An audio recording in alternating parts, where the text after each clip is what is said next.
السلام عليكم ورحمة الله وبركاته. isku soo laabad wanaagsan maalin kale iyo war kale oo cusub ababa dhiila wata.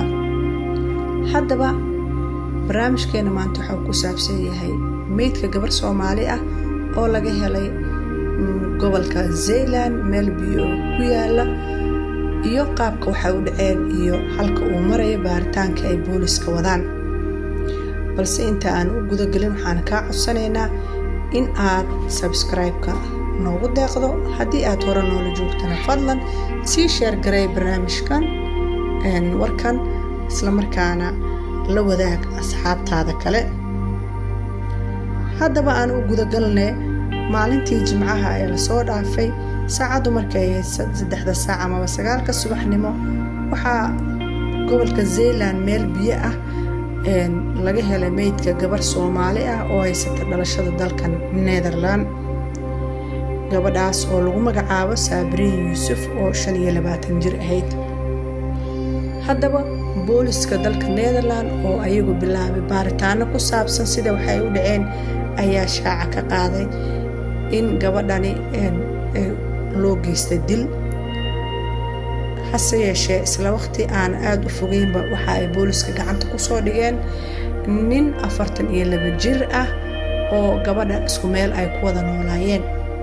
gabadhan waxa ay ku nooleed kaam ama xero dadka guryo la'aanta ah lagu hayo oo ku yaala magaalada Terneuzen ee gobolka Zeeland. boolisku waxa ay sheegeen in kaamirooyinka ay qabteen Sabriin iyo ninkan 42 jirka ah oo ka sii baxaya albaabka weyn ee kaamka. saacado kadib dadka kaamka ku nool waxa ay sheegeen inay maqleen cod qaylo ah. hase yeeshee ma aysan caddayn codkaas qaylada inuu ahaa kan Sabriin. wararku waxay intaas ku darayaan in saacado kadib kaamirooyinka laga arkay ninkan oo soo laabanaya oo soo galaya kaligiis isla markaana asaga dhan uu ka muuqdo qalqal iyo siyaabo kala duwan. haddaba maalintii Jimcada ahayd subaxii 9 subaxnimo markii la helay dadka deegaanka ay arkeen meydka gabadhan waxa booliska isla markiiba waqti kumaysan qaadan inay gacanta ku soo dhigaan ninkan eedeysanaha ah oo asna kaamka kula noolaa. waxaana booliska ay wadaan baaritaan ku saabsan fal dambiyeedkaasi.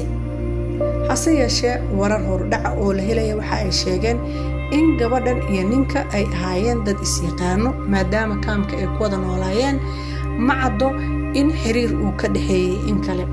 hase yeeshee waxaa la sheegay in habeenka dilku uu dhacayo habeenkii ka horreysay ay ka wada qayb galeen casho nooca barbecue loo yaqaan oo banaanka kaamka lagu qabtay. dadku waxa ay sheegeen in la arkayay gabadha iyo ninka oo si gooni u wada hadlaya. habeenka ay kaamka ka wada baxayaan waxaa la sheegay in labadoodu muran dood ah dhex yaalay. hase yeeshee lama caddayn murankaas waxa uu ku saabsan yahay amaba ku salaysan yahay. balse kaamirooyinka ayaa laga arkay ayagoo sii baxaya isla markaana waxaa la arkay asagoo kaligiis soo laabanaya isla markaana qalqalsan. inkastoo booliska ay wadaan baaritaano ku saabsan aysan weli caddayn sababta dhimashadeeda, waxaa kaliya lahayo oo xogta kaliya lahayo ay tahay in gabadhan la dilay lagu dhex riday meesha biyaha ah ninkana uu yahay ninka eedeysanaha ee lagu tuhunsan yahay in asaga fal dambiyeedkan uu geystay. haddaba Sabriin Yuusuf waa tuma. Sabriin oo haysata dhalashada dalka Netherlands waa gabar asal ahaan ka soo jeeda Soomaaliya. waa gabdhaha ku koray wadankani isla markaana la aaminsan yahay in ay ahayd gabar firfircoon oo wax halkan ku baratay. waxay ahayd qof firfircoon oo shaqaysata balse lama oga sababta ay u noqotay Daglos. dadka loo yaqaan Daglos waxaa la yiraahdaa wadankan dadka ayagu guryo la'aanta ku dhacdo guryaha laga saaray sababo kala duwan ayaa qofka guryaha looga saari karaa. sababo dhaqaale inta badan u badan tahay qofka in uu iska bixin waayo kirada deymo lagu yeesho fara badan la aamini waayo. saas darteed ayaa dadka badanaa Daglos ay u noqdaan. marka ma caddas gabadhani sababta ay Douglas u noqotay oo ay ugu nooleyd kaamkaasi lagu xanaaneeyay dadka guri la'aanta hase yeeshee waxaa muuqata oo warbaahinta lagu shaaciyay inay ahayd gabar wax baratay firfircoon sida ka muuqata ku hadasha 3 luuqadood luuqadda Soomaaliga ee dhalashaan ka u dhalatay luuqadda Nederlandka ay wax ku baratay kuna soo kortay iyo luuqadda Ingiriiska waxa ay ka shaqaysay shirkado dhinaca safarada ah waxa ay ahayd gabar firfircoon asxaab fara badan leh talentina leh hase yeeshee waxaa la dhihi karaa in qadarta aan la dhaafi karin boolisku waxa ay wadaan baaritaan waxay ku